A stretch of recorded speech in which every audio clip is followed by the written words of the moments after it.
Hi hello मी छाया. मी सर्वांचं स्वागत करते छोट्याशा मिनी ब्लॉगमध्ये. देवांचा वाढदिवस होता ना, तर त्या दिवशी घेतलेलं शूट आहे. व्हिडिओ थोडासा पोस्ट करायला उशीर झालेला आहे आणि ह्यावेळेस मी शॉर्ट व्हिडिओज घेतलेला आहे. लाँग व्हिडिओ काही बनवला नाही कारण वेळेअभावी. तर इथं सकाळी सकाळी त्याला फ्रेश केलं, त्याच्यानंतर त्याचं औक्षण करून घेतलं आणि देवांशला न सांगता देवांशनं म्हणजे देवाला सुद्धा नमस्कार केलेला आहे. त्याच्यानंतर स्कूलमध्ये ज्या बेसिक गोष्टी द्याव्या लागतात ना, मुलं नेतात, चॉकलेटं नेतात, थोडेसे कॅडबरीचे चॉकलेटं आणि दुसरे 2-3 प्रकारचे चॉकलेट आणलेले होते. ते सगळे चॉकलेटं त्याच्यासोबत दिले. सगळं मॅडम करून घेतात, आपल्याला स्कूलमध्ये जाण्याची गरज नाही. सगळं त्याला व्यवस्थित भरून दिलं आणि नवीन ड्रेस घालून तो स्कूलमध्ये गेला. तो स्कूलमधून आला. ही संध्याकाळची वेळ होती आता. त्याच्यानंतर मग मी काही शूट नाही घेतलं, पण संध्याकाळची वेळ झालेली होती. इथं छोटंसं असंही डेकोरेशन केलं.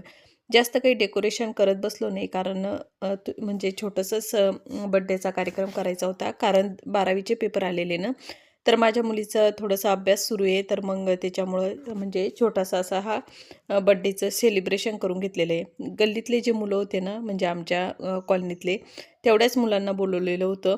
तर ते सगळे मुलं आहे ना आलेले होते. तर इथं मग हे झटपट असं हे डेकोरेशन केलं आणि खूप छान असं हे डेकोरेशन दिसत होतं.